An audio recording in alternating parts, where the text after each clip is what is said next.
Alrighty guys, welcome back to another solo lane play-by-play gameplay where we have Osiris here. I just finished recording the Sun Wukong game, so hopefully you've already seen that, or we'll be watching that soon. I feel like I'm a little bit more kind of prepared to record it. I've never done like a warm-up before, but that sort of felt like my warm-up. So it was a good game and stuff, but I just more so mean in terms of like speaking.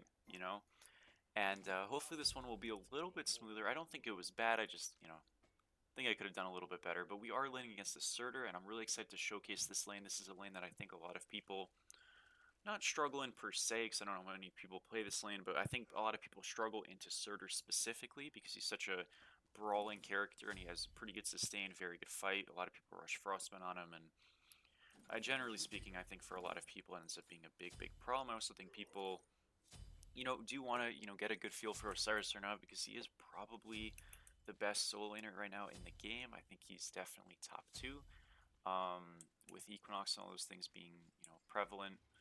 Just ends up being really strong. Definitely a top 3-4 pick at the very worst. So no matter what way you slice it, top of the lane, top of the meta character, and yeah, hopefully I'll be able to showcase that. So in terms of a build here, we're going to be going a mitigations tank build. There is a argument and opportunity to always go auto attack on this character.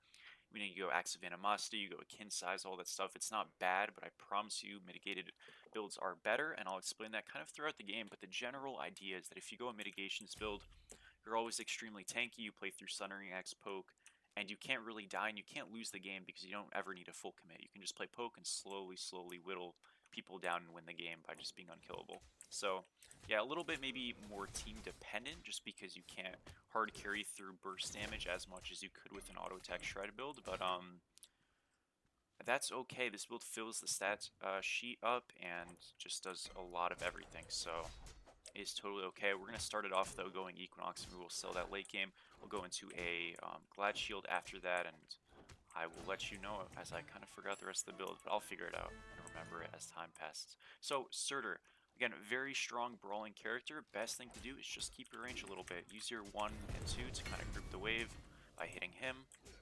And already he's just in a very disadvantageous spot. We just kind of continue to hit. He might auto-us a little bit. That's a bit annoying, but it's nothing too bad. And already we just kind of have wave clear.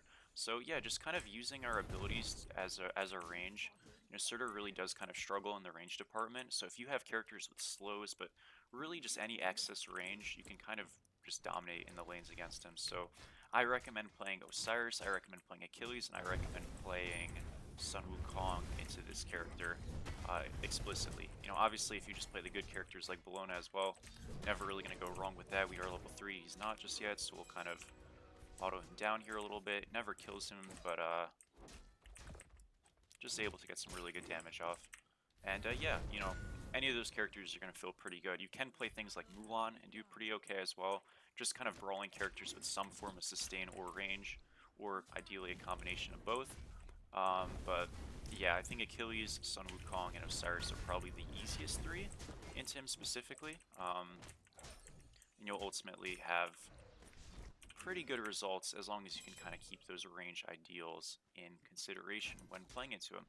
Looking at this guy's build, he went the Bluestone build, and he's going into a breastplate of either regrowth or just the cooldown breastplate. Either one's good here. In terms of what to max on Osiris, I tend to recommend maxing the 2, but it really is a thing of preference. Maxing the 1 or 2 is good. Just kind of have to factor in what you're trading out with either one that you max. If you're maxing the 2, you have better secure and also more consistent poke, in the sense of it's easier to hit and you have more range. If you max the 1, you have more consistent like just damage if you're able to stay in close range and you want to, and whatnot. Yeah. So we're gonna slow him here, slow him again. Arachne's here, and he does end up just dying. So nice job. But even if Arachne wasn't here, we're still like in a really commanding spot already, and just being able to hit your slows on him. Your 2 reapplies the slow of the 1, so you just kind of compile such a big problem for them. I honestly think this guy should just retreat, just because like we don't know where Thanatos is, and it's a bit scary. I'm actually totally fine with my jungler here soloing blue, because I'd rather just push the wave here and reset. I know we're losing a little bit of farm in some degree, but again, that's totally fine. I'm just going to reset here for Equinox, make sure I'm right ahead and early for this totem, and we can just get that really quickly, go back to our blue, and things should be pretty good.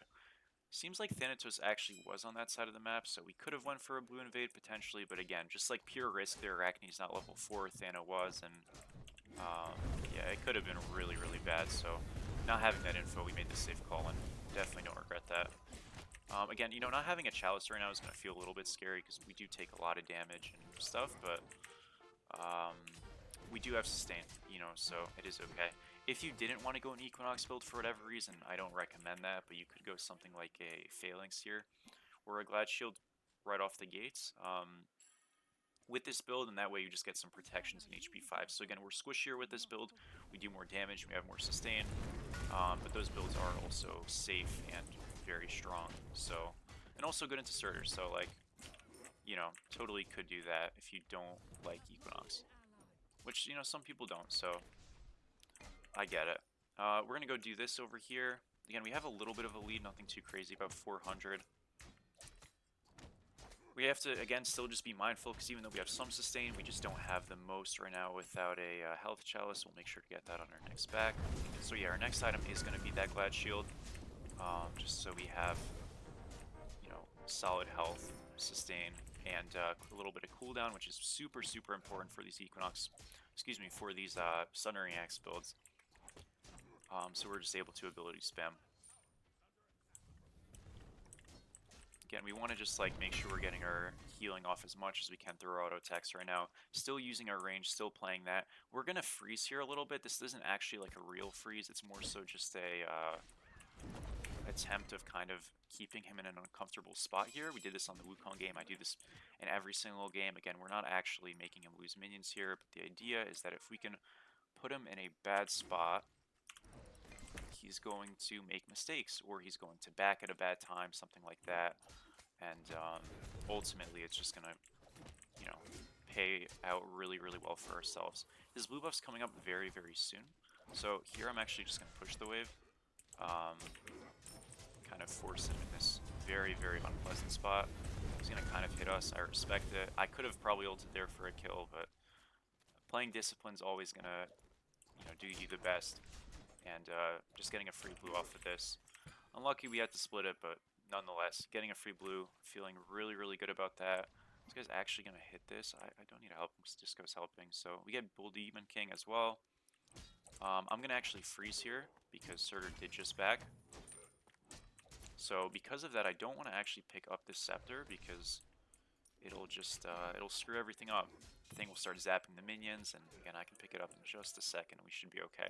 Again, I'm not splitting my blue just because I'd rather, you know, continue the freeze and stuff. This gets my jungler more farm. I don't actually lose out on farm really because I'm gaining it over here. If I went to blue, I would have lost out on minion farm, and now we can pick this up and pick up our blue after. So this is kind of just like a really like smart way to deny him farm, gain ourselves extra farm, and maybe we're not farming the absolute most efficiently. Like if we push the wave really quickly and then, you know, went to our blue to split it, we get a little bit more. But in doing this, we're getting our jungler like more farm, like I mentioned, so he's in a better spot, and we're denying more from their solo. So I'd rather deny more and gain a little bit less than gain a bit more and deny way less, if that makes sense. Again, we're gonna just continue to kind of slow him. I missed that, which is a bit awkward, but should be okay. Just want to keep spamming our one off though, at the very least. And you know, Surtur did get a change recently with how he stacks.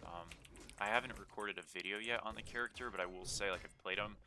In terms of like power spikes and stuff on Surtur and whether or not the change was a nerf or a buff, I just think it was a shift. Honestly, you end up getting around the same stack count that you would be normally. It is a little bit of a buff in the sense of just like you can play him a little bit more loosely, but in terms of actually like doing more damage or less damage or whatever, it's pretty consistently the same. So yeah, we're gonna just kind of hit this up, get some more poke off on him. He is in a world of hurt. Again, really important here, like I'm not doing any stupid dives or anything like that. You know, if the opportunity comes, I'll take it, but if I don't have a 100% opportunity, like, because there is a chance here I dive, and then I just get, like, ganked, you know what I mean, and then well, there you go, you know what I mean? And there's a chance I don't even kill him right away and all that stuff, and that's just like not worth the risk, so no point in taking it. In this instance, you know, we have an opportunity where we can pressure out his blue buff. It is contestable. We're going to see if he walks over. He is. Honestly, this is a little sketchy. I just feel like we might be getting ganked. I'm going to, like, soft pressure this. I probably will back up, ultimately. I don't know. I mean, I can hit this a little bit. We'll see what happens. I really don't love how this guy's posturing. Yeah, I'm going to leave. That's okay. We were able to pressure it, though, and I mean, ultimately, me using my ult's not a big problem. I do have a lot of gold, so I do want to back up here. I'm gonna actually just play safe and not even go for silver just because we do have a lot of gold, so I do end up losing some farm, but we were able to... I'm not afraid of the starter, mind you. I'm afraid of Thana coming over, but, you know, mind you, we did get a lot of farm. We were able to actually strip also just a bit there from this Surtur and the Thanatos. Making him rotate over is not a good situation. And what we'll actually go here is we'll go Cloak. So I am going to go Glad Shield, and I do always go Glad Shield, but just because we are ahead and I feel pretty strong here, I'm okay with just going Cloak. I don't really feel like I need the health sustain. It is still cooldown. Normally you just go Glad Shield into Cloak, but I'm just doing the reverse order here.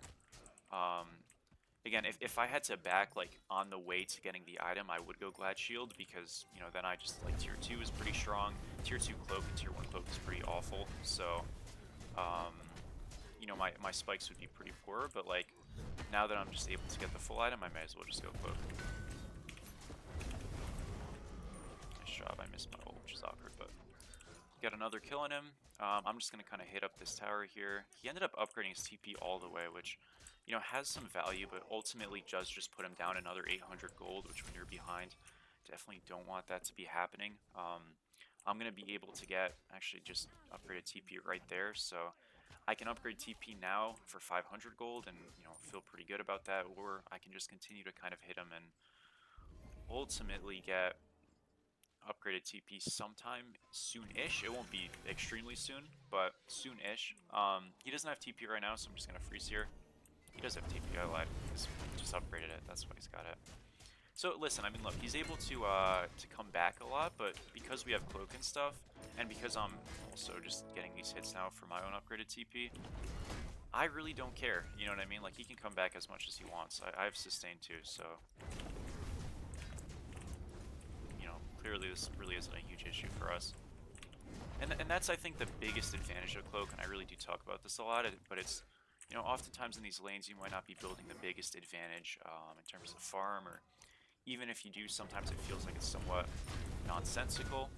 Here, I think we have a really good opportunity with Cloak to build our lead through scaling items, or even if the build, or excuse me, even if the lead doesn't show as much on the stats, which 5600 to 7500 it's showing, but if it's not showing as much, we're still winning by the virtue of, like, we just have an item that we're gonna have double mitigations for late game, and we're ultimately, like, just the better character because of that. 9 times out of 10, in this case 10 times out of 10, so, you know, is really valuable. He ends up getting his blue, that's fine. I just, you know, decided to do totem. We'll go do our blues as well. It's a little bit awkward because, like, I do want to pressure out his blues, but at the same time, like, I have to identify I'm really not that tanky just yet. And with this Thanatos who is ahead, like, hovering, and, you know, they do have good setup, like, it's just a bit risky, and, you know, ultimately I don't need to fight that risk all the time. If you have comms and stuff, with your jungler, I'm able to maybe synchronize and invade with him, or at least have a better idea of where the Thana is. Unfortunately, I don't have that. That's fine, though. And he's going to have TP up again, because, again, that's what he did with his teleport thing. He still loses those 2 minions, so it's really not that great, this TP, but we're still stacking Cloak. We're still getting these stacks for the TP thing, so, I mean, I don't really care. He can come back as many times as he wants. And this is sort of a spot where, like, you know, if we did go a kin-size build, we'd be able to just solo him off cooldown. So, you know, with this build, we're not actually able to do as much, but he might just be dead here. We ult here for haste autos, also removing his healing, and yeah, he's just dead. But, you know, again, if we go an auto tech build, we're able to solo him literally off cooldown with the lead we've accumulated, but that's not really the point. The point of this build isn't really to be that strong in the laning phase. You know, obviously Equinox is an auto tech item, so we have some of that right now. But hey, by the way, they're gonna get gold. That's fine. Like, don't worry about it. Yeah, like, don't. That's a-okay. If I TP'd over, it would have been too late, and we had a good understanding of that. So it is all good.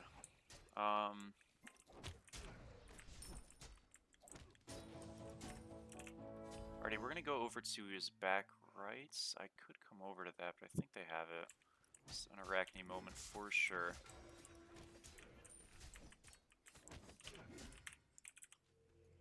So yeah, again, what I was saying though is that this build, and I might have already said it, but this build is definitely better late. Isn't actually as strong early. We have Equinox kind of carrying our early game, and then we sell that later. We go into Heartward here. This gives us, and in terms of Blinker beads, this game, I actually don't really care about their CC, so I'm going to go Blink, but oftentimes going beads is totally fine. It's up to you. As long as you go one of the two. I've tried Thorns and stuff just to try it, but Beads Blink is 100% the best way to go. So one of the two, not both. One of the two, because you are going to always TP. But yeah, we're going into Heartward here. So the idea of that is obviously increased magical procs for the team. For myself, it's MP5, which is very, very important because we do need mana sustain with how much we're going to be ability spamming. And then also the Glyph is just an opportunity to get more magical procs, which with this build we're going to be very high on procs. So that increase helps us get to that double mitigations cloak threshold. You know, once we have that stacked, and also, you know, just makes our overall procs like way, way better. So definitely really good. We'll just do silver here. Surtur's actually rotating, which they're in a bad spot, so not gonna lie, could be grim. I'm gonna come over now, but you know, one thing like that a lot of solo laners will do when they're behind is they'll see team fights and over rotate. I've always played on teams and stuff competitively, and I do try to simulate ranked games like I would competitively, in the sense of, you know, I do play slow and I play patient and play to farm over than to fight. Now sometimes in ranked, if you don't rotate and your team like commits to a fight, it can be really bad, but generally speaking, as games get a little bit better, there's less unnecessary fighting. I mean, that's not always the case, but at least a little bit less. So like a little stupid rotation like the Surtur made right there, he's just getting bled out. And if he gets no value, they're just completely screwed, right? So we're able to just continue to farm and stuff. We're getting ganked here. I have literally 0 death potential here, so we just slow this guy and run away. Again, still 0 death potential. We can actually start to turn this. Force his ult. Did lose my passive, but that's fine. Force his ult as well. Can ult on this guy. And he's just dead. So yeah, we're also stacking magical stacks for Cloak here, so any of those we can get should feel good, but already that kind of innate tankiness is starting to show forward, so always love to see that. And yeah, we'll just kind of continue to get these stacks. I know I probably could do better things with farming, but this is like super important. This is farming effectively, just a different thing.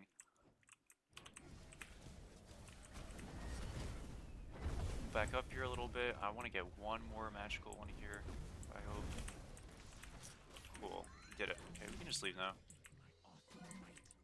Don't think there's anything that good comes out of this.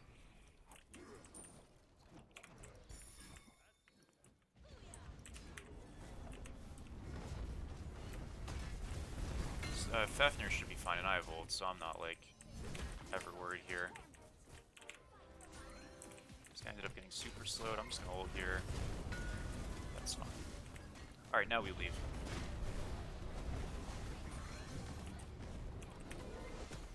Uh-oh. Okay, we're out. I mean, I had blink too, so I was gonna be fine, but a little bit unlucky. Yeah, we definitely overstayed. That's fine, though. We're gonna go Heartward here. Our last item is gonna be Pridwin. That's shared prots. We will be selling Equinox for binding as well, mind you, eventually, but for the time being, last item is gonna be this Pridwin. And that's just to get us to cap cooldown.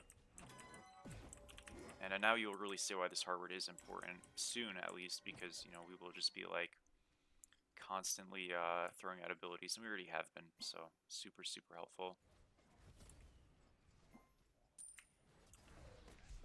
We're also almost 20, so obviously once we're 20, we want to just get Sundering X. So we'll just like farm for that for now. Steal a shop here. It's always pretty good. I'm gonna just ult on this guy. No problem. Wasn't as good as I thought it would be. We're actually just gonna die here, I think. That is just too bad. I'm gonna try to run to my guys.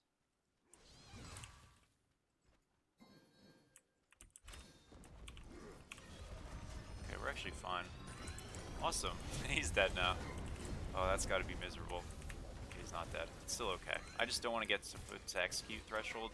We're still like well a ways from it, but you know, I'm being a little careful because of that. We're gonna keep stacking cloak.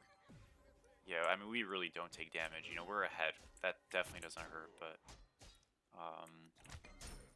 like in terms of actual tankiness though, we're not even close to like what this build really like excels in, because we don't have the glyph, we don't have Priven, we don't have Sundering Axe, we haven't sold the thing, we don't have cloak stacks, so there's still like so much to do on that regard. We'll just slow this guy, and he does end up dying here.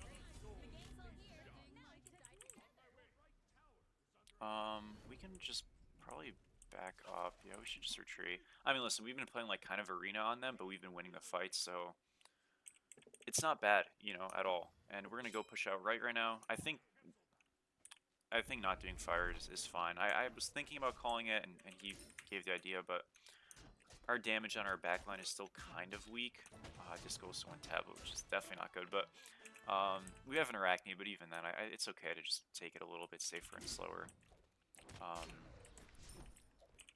Because again, yeah, I mean, I think one thing though, and like this is a big thing that I try to, that's a bit unlucky, this is a big thing I try to stress with like this role and just the game in general, is that Smite really isn't as much of a mechanical game, I think, as people make it out to be. You'll never find a great player who doesn't have great mechanics, but a lot of the game becomes very easy if you just make good decision making and stuff, which just comes through like time and playing high level matches and stuff. Mostly competitive. I don't think ranked really will teach you that much of it. It'll teach you some though, but we haven't really done anything too like mechanically crazy in these fights. You know what I mean? Or in this game, you know, and we don't need to. You know, obviously we played the laning phase and stuff well, but like so much of it is just like, again, if you pick your spots at the right time and stuff, you put yourself in good positions. And what do I mean by picking our spots? Well, you know, think about it. We had an advantage in the lane. We never ulted into tower. We never went for like crazy blue buff invades. We went for one that was like a little bit sketchy that I said was sketchy, and we hightailed out. We never ulted in or did any crap like that. And because of that, you know, we're undying. We're very far ahead, and like we're just on playing a super safe build. And I mean, obviously, hitting your abilities and stuff is important, and it really helps. But ultimately, if you're just like playing smart and you're playing safe, like you don't need to do too much crazy mechanical stuff. I think most of the time, when people end up dying and stuff, they're like, you know, I had to hit this ability, blah blah blah. But more often than not, it's just like you were probably just in a bad spot. You know what I mean? Like right here, we're just kind of playing to run. I'm gonna ult out here so I don't get put into execute threshold. Normally I would stay around a little bit longer, but not the case here. Again, we're just still kind of flirting in and out of the range. And we did get fire. Taking this fight, honestly, isn't a great idea. But if our team takes it, I'll try to help them. I don't think they're trying to take it. That's horrific on us. We're totally fine here. We just walk out. We do have cloak now stacked, so, you know, it is important. Just heal here, and we continue to run out. Very, very tanky, obviously, so we're fine. They don't have execute. I can just reset here. Actually, I can stay. I do have blink and stuff. Okay, you know what? I'll leave. I'm gonna get out of here. Fight's over, so... Oh, he hit that. That was crazy. Good job. And yeah, we still have plenty more prots to get. So, yeah, we want to go into... Heartward Glyph upgrade. We'll go into Priven upgrade eventually, but we do want to sell Equinox before all of that. You know, generally I go the Heartward Glyph upgrade before. My prots are a little bit higher when I'm around this FAF, so I don't want to be around the FAF, but we're at 239, 234 right now. With Heartward going up, that's going to increase by another like 30 or 40. Remember, we need a combined 525, so effectively 257 of each to get our glyph. if it's balanced prots, you know, if that's not the case, you know, you can have more on one side, obviously, and reach that. But with hardware now, we'll see where we're at. We're at 239, 269. I'm going to do the math right now on my phone. I haven't taken a math class in like a year, and I don't plan on anytime soon. So let's check. I know this isn't showing on screen, but I'm just on my phone. 239 plus 269 equals 508. Okay, so we're 17 off, right? And yeah, binding is going to get us way over that limit. So you don't even have to go something like binding. You could go something a little bit lesser in a prot value, like I don't know, Magi's. I wouldn't recommend going Magi's, but you know, just the idea of like you don't need to go something like binding. You just need literally 17 more prots from this point. You could also probably sell Glad Shield and go binding for Glad Shield and keep Equinox. You'd lose a little bit of cooldown, but you can get it back through the mask and stuff, and 30% is still really good and is no issue. So that's also an option. You could sell Glad Shield for like Phalanx and then just sell or keep Equinox as well, you know what I mean? You'd have it conditionally. Things like that, you know, those are all options. I'm not saying to do any of those per se, but they're available to you if you want to keep Equinox. I prefer just selling Equinox just to really like keep that identity of tankiness, and this is where Surtur really struggles. We just kind of isolate him, and he's just not going to have a good time. But yeah. The build, though, is almost done. Again, we don't have the double mitts just yet, so we're not all the way there, but all we have to do here is really just walk forward and just play for Sundering Axe poke, and just kind of do that. Stay in our passive, and it is easy pickings. Just ult him, chase out Thana a little bit, 2-1 him, walk back here, get the Sundering Axe and the Pridwin, and just back up again. And this whole time, we're still full health, so, you know, obviously because we're healing, right, but that's kind of the goal. We just play for poke on whoever we can, and yeah, it's pretty simple. Again, and this is really why I like this build way more than auto attack builds, and it is just better. Because like we don't need to ever actually commit to anything. We can just play very non-committal, very poke, put them in bad spots, and then take our fights patiently. And you know, ultimately, I think that's just a better way to play the game, rather than you know hinge everything on a full commit. If we get the kill, we win. If we don't get the kill, we lose. So that's kind of what that auto attack build inspires, because you don't have the tankiness and the poke potential, because you don't have Sundering Axe. So I'm actually sure we can end here. We can't. That's okay.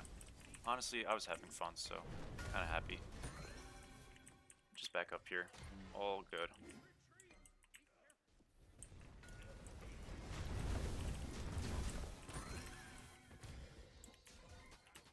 Peel this guy out if he needs it. He will need it. Maybe. Okay. We sell, oh, by the way, also, you could also just keep this building at a 3k pot. I mean, that never hurts as well. A defense pot, you know, if once you get to that point. We're gonna go into Glorious Pridwin. We're gonna sell this and get a, Stone of Binding, like we mentioned. You know, you could also, like I mentioned, sell Glad Shield, get Binding, and then get like a Frostbound. It's not actually a bad play. We're not autoing much, but like, you know, with how Frostbound works, slowing for 3 seconds, we can get an auto in every 3 seconds really easily, and that's, you know, totally fine. You know, but again, not needed, so don't really like worry about that. These are all just like ideas and opportunities, and I kind of present them just because, you know, there might be times where you feel like you need to go something else, and you know, if you had to go, or felt like you had to go Spectral, which you really don't with this build, but Spectral's only 10 more prots, so would you want to sell Equinox or excuse me, would you want to sell Glad Shield for Spectral, and then, you know, you still need 7 prots, and you just go like some other item, maybe, you know what I mean? So it's just all kind of options, but the core is, as long as you're staying within your prot total, and it's very, very important to go hardware, because that really does help with that, and you have some MP5, which hardware is just going to achieve for you, you're golden, you know? So that's really all you need to do. Just pop our 3 here, we can ult on them. And again, are we committing? No. Or we will now because our team's here, but I didn't commit, and we still kept them off from doing damage. We took literally 200, and yeah, feeling good. This build's broken.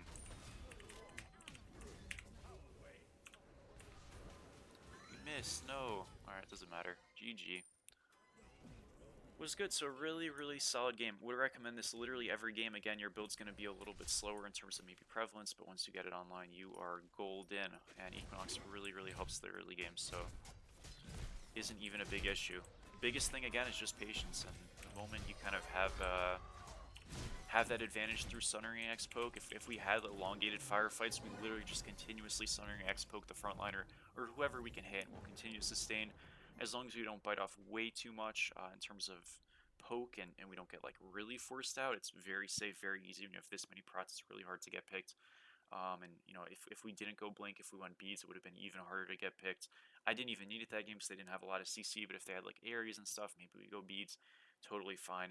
I think blink was good that game, but like again, we didn't really need it. We just went it because it was helpful because they didn't have enough CC to stop us. But the point was it wasn't needed. Just like that, we're 34-21, 36k, 63k emits, super, super, super strong, and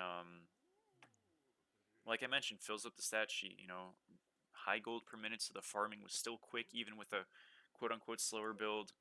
Damage was extremely high, and the miss was really, really high. So, you know, yeah, I mean, this is the Osiris build, and this is kind of what I recommend. So I appreciate you guys for watching.